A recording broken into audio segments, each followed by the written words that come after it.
আসসালামু আলাইকুম রহমতুল্লাহি ওয়া বারাকাতুহু। আহলান সাহলান মাহে রমাদান। একটি বছর পরে আবারও আমাদের কাঙ্ক্ষিত সেই মাস, রহমত বরকত নাজাতের মাস মাহে রমাদান আমাদের কাছে এসেছে। আল্লাহ সুবহানাহু ওয়া তাআলা মানব জাতির মুক্তির জন্য এই মাসটি আমাদেরকে দান করেছেন। বিশেষ এই মাসে আরটিভির বিশেষ ইসলামিক আয়োজন আরবি কাফেলা 2025-এ আপনাদেরকে এবার আমরা দেখাবো ইনশাআল্লাহ তাআলা মিশরের ইসলামিক স্থাপত্য। তুলে ধরব বিভিন্ন নবী আম্বিয়া আলাইহিমুসসালাতু ওয়াসসালাম ও ইসলামিক স্থাপনার বিভিন্ন চিত্র এবং তথ্য। আমাদের সঙ্গে বরাবরের মতো থাকবেন আল্লামা শেখ সাদিকুর রহমান আল আজহারি, সঞ্চালনায় আমি থাকব মোস্তাফিজ রহমানী। আজকে আপনাদেরকে আমরা নিয়ে এসেছি প্রিয় দর্শক, প্রথম পর্বেই আল্লামা জালালউদ্দিন সুয়ুতি রহিমাহুল্লাহর এলাকায়।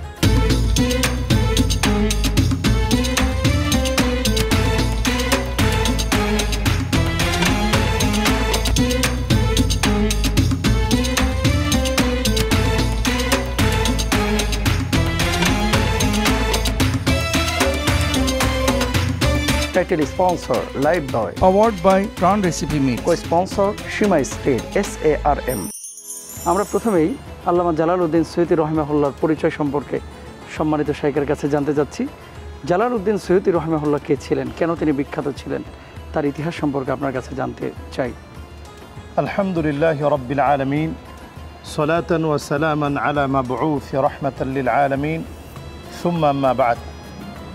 জালালউদ্দিন সুয়ুতি আলাইহির রাহমা, ওনার আসল নাম ছিল আব্দুর রহমান, কিন্তু তারপরেও জালালউদ্দিন সুয়ুতি নামেই তিনি বিখ্যাত এবং প্রসিদ্ধ।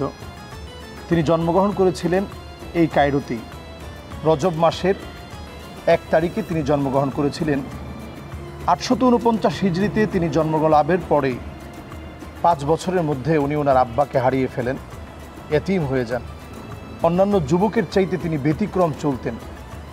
তিনি জীবনে জালালউদ্দিন মাহাল্লি আলাইহির রাহমা সহ অসংখ্য বড় বড় আসাতেজে আযমদের কাছ থেকে শিক্ষা গ্রহণ করেন এবং খুবই অল্প সময়ের ভিতরে, মাত্র 40 বছর বয়সের ভিতরেই তিনি এই মিশর সহ এর আশেপাশের অঞ্চলগুলোতে অনেক বড় একজন মুহাদ্দিস, হাফেজে হাদিস, অনেক বড় মুফাসসির, অনেক বড় একজন আরবি সাহিত্যিক, অনেক বড় ভাষার একজন পণ্ডিত, অনেক বড় একজন মুআররিখ, অনেক বড় একজন ইতিহাস বেত্তা হিসাবে সুপরিচিত হয়ে ওঠেন।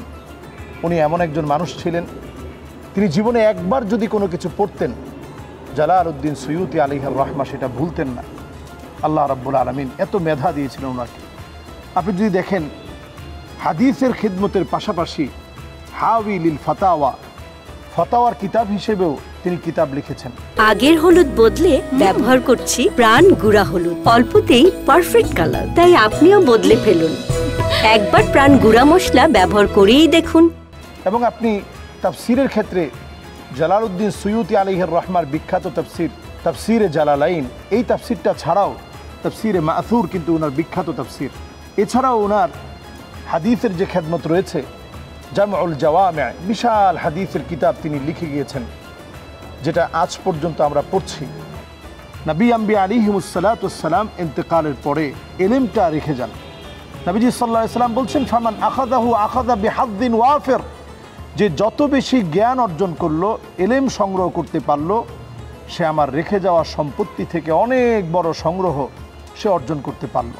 জালালউদ্দিন সুয়ুতি আলাইহির রাহমা এমনভাবে ইলমের খেদমত করেছেন, কেমন যেন ইলম তাদেরকে জীবিত করে রেখেছে। ওনার যে সমস্ত কিতাব তিনি লিখে গেছেন, অধিকাংশ কিতাবগুলো বিভিন্ন ভাষায় কিন্তু অনুবাদ হয়েছে। আমাদের দেশেও ওনার যে কিতাবগুলো পড়ানো হয়, ইতকান, এগুলো কিন্তু বাংলায় অনুবাদ হয়েছে। কোরআনের ব্যাকগ্রাউন্ড, কোন আয়াত কোন প্রেক্ষাপটে কোন সময়ে নাজিল হয়েছে, এই সকল বিষয়গুলো নিয়ে উনি যে কিতাবগুলো লিখে গেছেন, এগুলো সকল ভাষায় অনুবাদ হয়ে জনমনে মুসলমানদের কাছে আজও স্থান দখল করে আছে। এজন্য আজ অবধি সারা ওয়ার্ল্ড থেকে, বিভিন্ন দেশ থেকে যারা ইসলামকে নিয়ে চর্চা করে, ইসলামকে নিয়ে জানার আগ্রহ, তারা এই জীর্ণ শীর্ণ কবরস্থানে আসে, জালালউদ্দিন সুয়ুতির কবরটা খুঁজে বের করে এখানে তারা দোয়া করে যায় ওনার জন্য।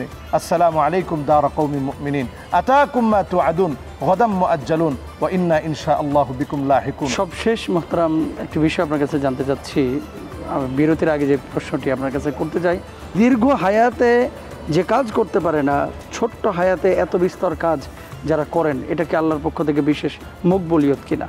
অবশ্যই এটা কি হায়াতের বরকত বলা হয়। এবং বেশ কিছু কারণে আল্লাহ রাব্বুল আলামিন হায়াতের এই বরকত দিয়ে থাকেন। জি, এর মধ্যে একটা হচ্ছে নিজের ব্যক্তিগত দোয়া। আপনি যখন খুব বেশি আল্লাহকে ভয় করবেন, আল্লাহ রাব্বুল আলামিনের কাছে চাবেন, আল্লাহ তাআলা আপনাকে দিবেন।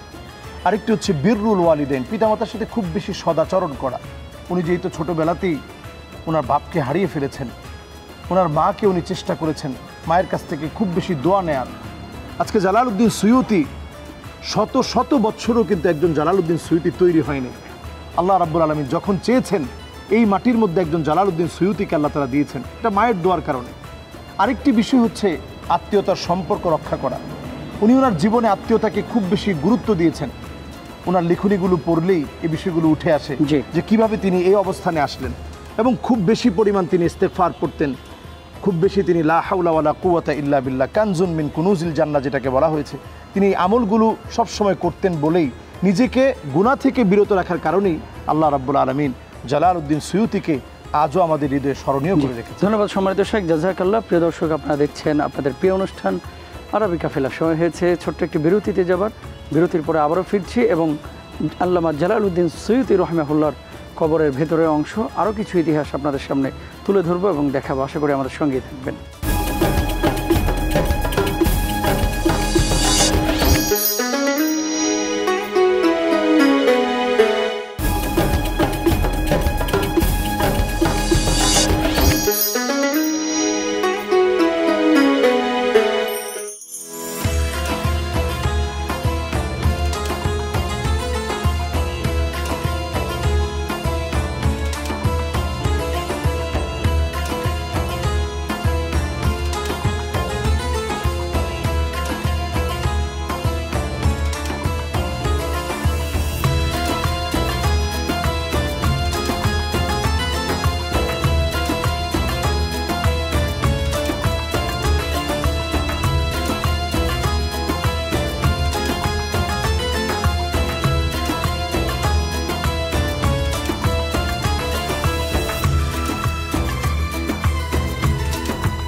আলহামদুলিল্লাহ।